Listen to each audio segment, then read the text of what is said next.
Hello dear students, in previous video we have studied a very sweet poem.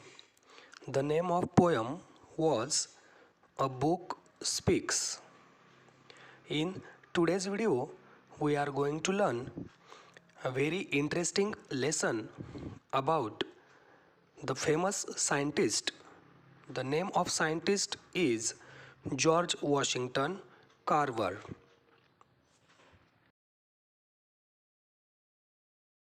Students, let's start the lesson.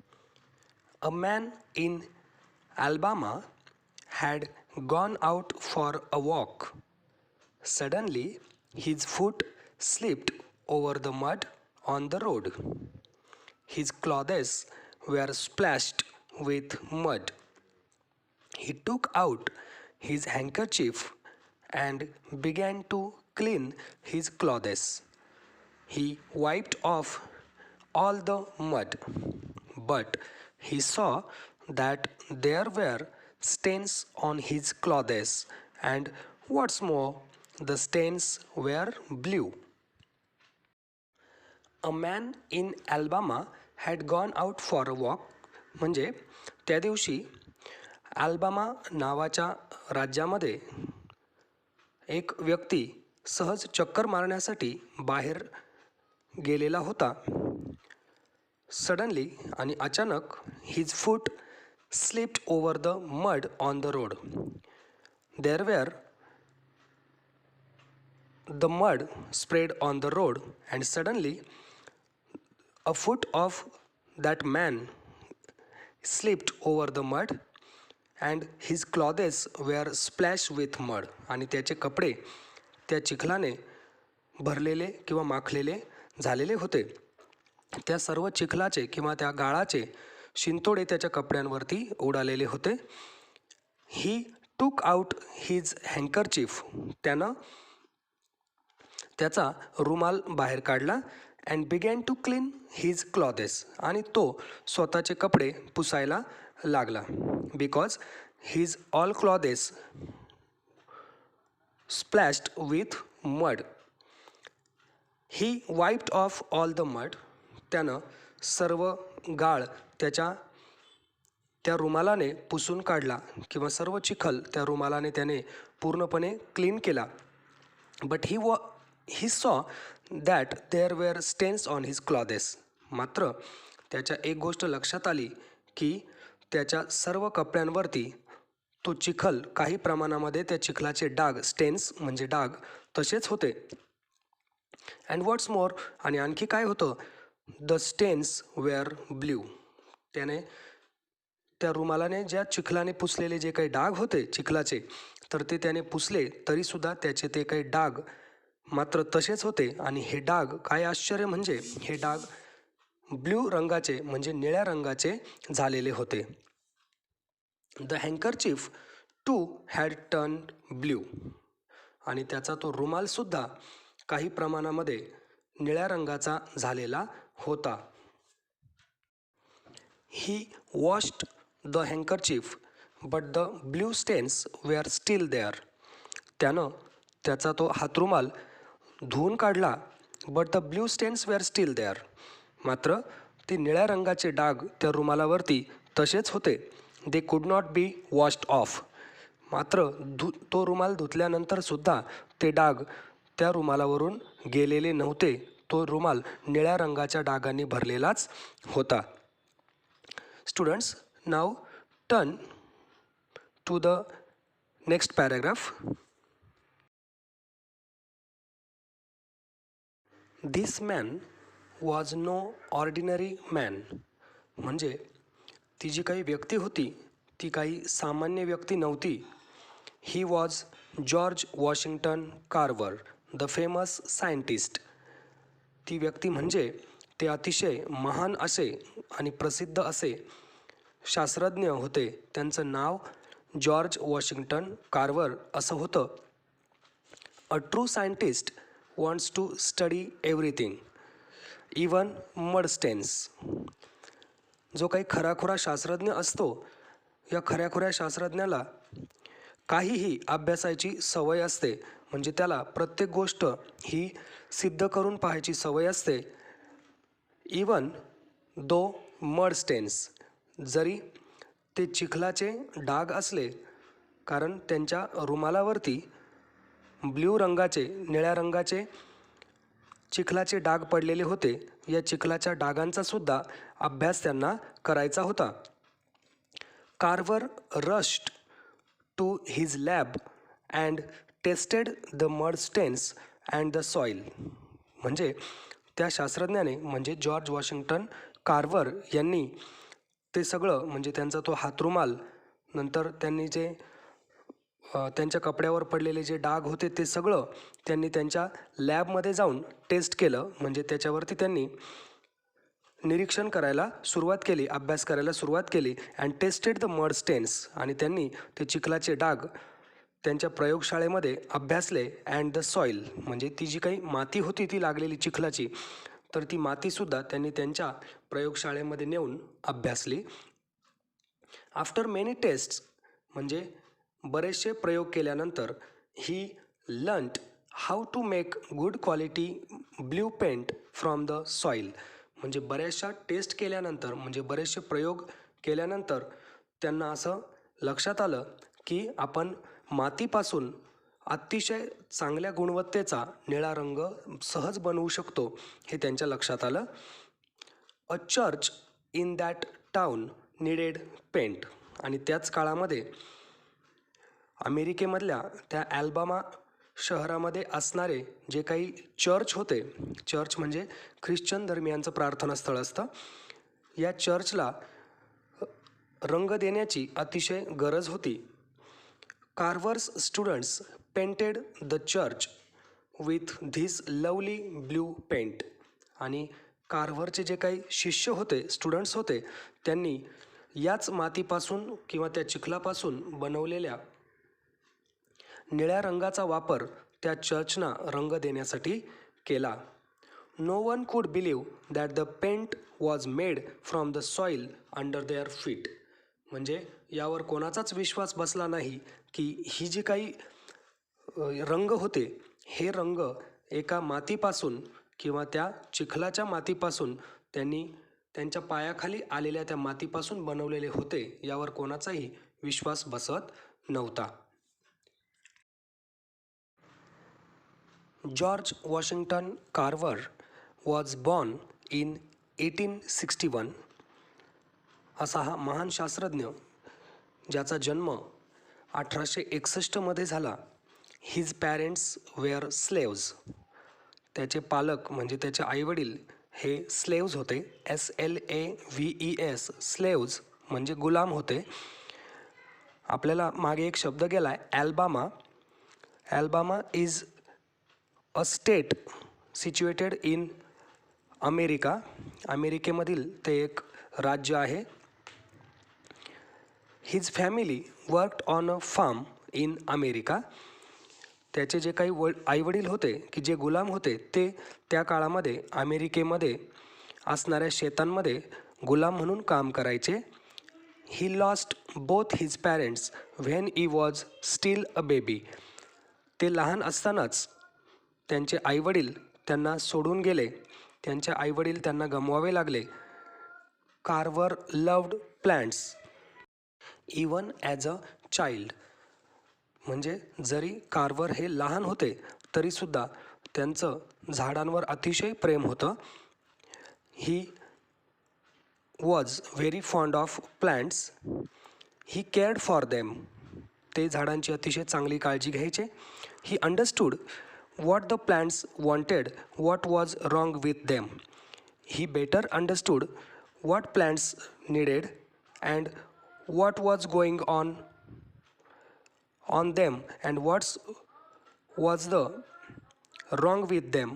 म्हणजे झाडांना नेमकं काय पाहिजे आणि त्यांना काय हवं आहे आणि त्यांच्या बाबतीत काय चुकीचं घडतंय हे त्यांना लगेच समजायचं. Soon people around the farm began to call the young boy plant doctor.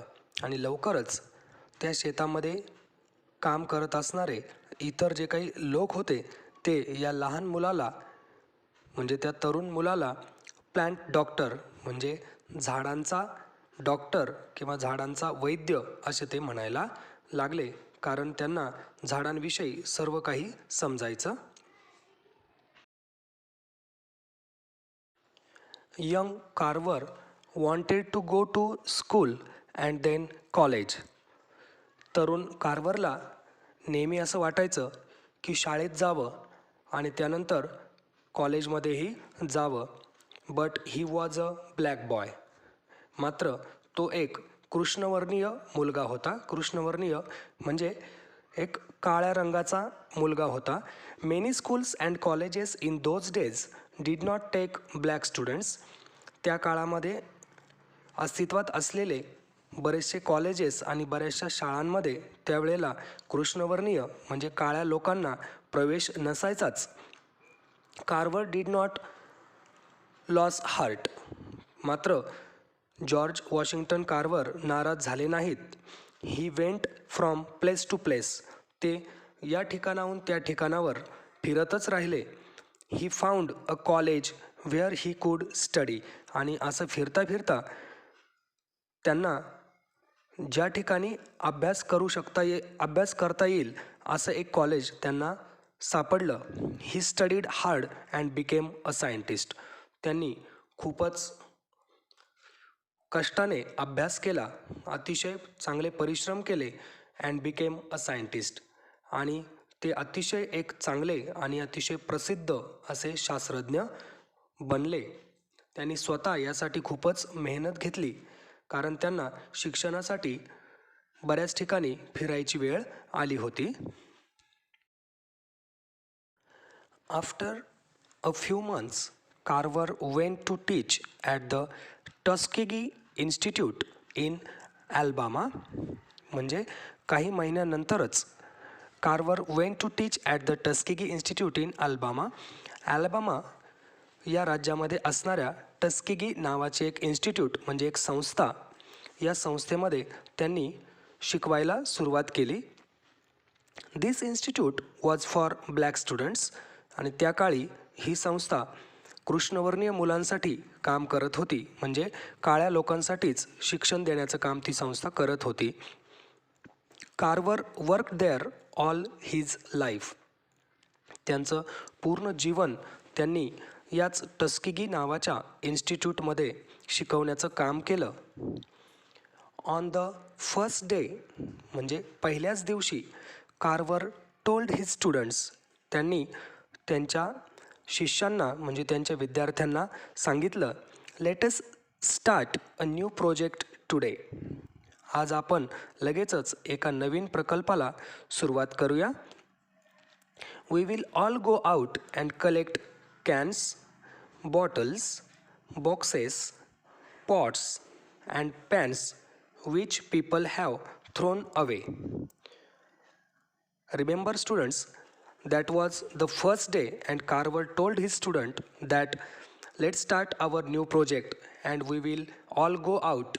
म्हणजे आपण सर्व बाहेर जाऊया अँड कलेक्ट आणि गोळा करूया काय, कॅन्स म्हणजे लोकांनी फेकलेल्या काही बरण्या, बॉटल्स म्हणजे बाटल्या, बॉक्सेस काही बॉक्स असतील, पॉट्स काही भांडी अँड पॅन्स हा पण भांड्यांचाच एक प्रकार, की जे बॉटल्स, जे बॉक्सेस, ज्या काही बरण्या आणि काही इतर भांडी लोकांनी फेकून दिलेली असतील ती आपण गोळा करूयात. From this we will make simple instruments. आणि यांच्यापासून आपण काही साधी यंत्र किंवा काही साधी साधनं आपण बनवणार आहोत. And setup our laboratory. आणि आपली एक नवीन प्रयोगशाळा आपण या सर्व साहित्यांपासून तयार करूया, असं पहिल्याच दिवशी जॉर्ज वॉशिंग्टन कार्वर यांनी त्यांच्या विद्यार्थ्यांना सांगितलं. अँड सून आणि लवकरच Carver setup his laboratory. Carver setup all his laboratory at that place. In this laboratory he found new uses for these useless things. And he found some new uses for these useless things. म्हणजे त्यांनी या टाकाऊ वस्तूंपासूनही काही टिकाऊ असे उपयोग विद्यार्थ्यांना समजून सांगितले आणि शोधूनही काढले. ही showed his student that one does not have to spend a lot of money to do great things. आणि त्यांनी त्यांच्या विद्यार्थ्यांना हे दाखवून दिलं that he students that one does not have to spend a lot of money to do great things. म्हणजे काही महान गोष्टी करण्यासाठी खूप काही पैसा खर्च करण्याची गरज नाही असं त्यांनी त्यांच्या विद्यार्थ्यांना दाखवून दिलं. म्हणजे टाकाऊपासून टिकाऊ या गोष्टीचं महत्त्वही त्यांनी त्यांच्या विद्यार्थ्यांना पटवून दिलं. Carver wanted to help the poor farmers who had small farms in Alabama. Carver wanted to help some poor farmers and the farmers who worked in Alabama in small farms. म्हणजे कार्वर यांना नेहमीच गरीब शेतकऱ्यांना मदत करावीशी वाटायची आणि ते असेच शेतकरी होते की जे छोट्या छोट्या शेतांमध्ये त्यावेळी अल्बामामध्ये काम करायचे. He showed them how to get good crops. आणि त्यांनी त्या छोट्या शेतकऱ्यांना दाखवून दिलं की how to get good crops म्हणजे चांगलं पीक कसं घ्यावं याचं शिक्षण त्यांनी त्या छोट्या शेतकऱ्यांना दिलं. These farmers grew plants like cotton because there was profit in it. त्यावेळी ते शेतकरी त्यांच्या शेतामध्ये कापसासारखी पिके घ्यायची की ज्यातून त्यांना जास्त प्रॉफिट म्हणजे नफा व्हायचा. But cotton made the soil poor. But there was a drawback of cotton crop that made the soil poor. पण त्या कापसाचा एक तोटा त्यांच्या मातीसाठी व्हायचा की त्यांची माती त्या कापसामुळे अतिशय कमी दर्जाची म्हणजे पुअर होऊन जायची. Carver told them to grow crops like peanuts and beans. मात्र the great scientist George Washington Carver told them to grow crops like peanuts and beans. मात्र कार्वर यांनी त्या शेतकऱ्यांना शेंगदाणे आणि बीन्स याची पिकं घेण्याचा सल्ला दिला. These crops made the soil rich again. या पिकांमुळे त्यांची जी काही जमीन होती म्हणजे त्यांची जी मृदा म्हणजे माती जी होती ही माती पुन्हा एकदा कसदार म्हणजे रिच होणार होती. The farmers got very good crops. त्या शेतकऱ्यांनी त्यावेळेला अतिशय चांगली पिके त्यांच्या त्या मातीमध्ये काढली. In fact the crops were so good that the farmers did not know what to do with so much of them. त्या मातीमधून निघालेली ती पिकं वस्तुतः म्हणजे वास्तविकरित्या पाहता इतकी चांगली होती की त्या शेतकऱ्यांनासुद्धा माहीत नव्हतं की ह्या पिकाचं आपण नेमकं काय करावं. What to do with so much of them. Again Carver went to work. पुन्हा एकदा कार्वर यांनी त्यांचं काम सुरू केलं. He began to look for new uses for these plants. त्यांनी त्यांच्या त्या जमिनीमधून निघालेल्या पिकांचे वेगवेगळे उपयोग काय आहेत याच्यासाठी शोध सुरू केला. Can you imagine how many used he found. आणि तुम्ही कल्पना करू शकता का की त्यांनी या पिकांपासून कोणकोणते उपयोग होतात हे शोधून काढलं. Let's see. From peanuts he made sugar, ink, boot polish, colours, soap, paper, tiles, butter, plastic, milk and many more products. As many as 300 things. म्हणजे फ्रॉम पीनट्स म्हणजे शेंगदाण्यांपासून त्यांनी काय काय बनवलं बघा. ही मेड शुगर साखर, इंक म्हणजे शाई, बूट पॉलिश आपण बुटांना जी पॉलिश लावतो त्या polish, colours different colours, soap म्हणजे साबण, पेपर म्हणजे कागद, टाइल्स म्हणजे वेगवेगळ्या प्रकारचे फरशी आपण म्हणतो, बटर म्हणजे लोणी, प्लास्टिक, मिल्क म्हणजे दूध अशा वेगवेगळ्या प्रकारच्या जवळपास 300 वस्तू त्यांनी शेंगदाण्यापासून बनवल्या. फ्रॉम स्वीट पोटॅटो म्हणजे रताळी जी आपण खातो. He made as many as 118 things from sweet potato. रताळ्यापासून त्यांनी जवळजवळ 118 वस्तू बनवल्या. Soon these crops were in great demand and the farmers were happy. लवकरच या पिकांना अतिशय चांगली मागणी त्यावेळेला अमेरिकेमध्ये सुरू झाली. And the farmers were very happy. This great scientist died in 1943. म्हणजे असा हा महान शास्त्रज्ञ ज्याचा मृत्यू 1943 अमेरिकेत झाला. The place where he worked is now turn in to a museum. आणि ते ज्या जागेवरती काम करायचे ती जागा आज एका वस्तुसंग्रहालयामध्ये परिवर्तित झालेली आहे. खाली आपल्याला एका झाडाचं चित्र दिलेलं आहे बघा. पीनट्स म्हणजे शेंगदाण्याचं आपण भुईमुग त्याला म्हणतो, त्याचं एक चित्र तिथे दिलेलं आहे. हा पाठ आपला इथे संपलेला आहे. आपण इथे थांबूया. In next video we are going to study all about money. म्हणजे पैशाविषयी सर्व काही. ठीक आहे. Bye bye.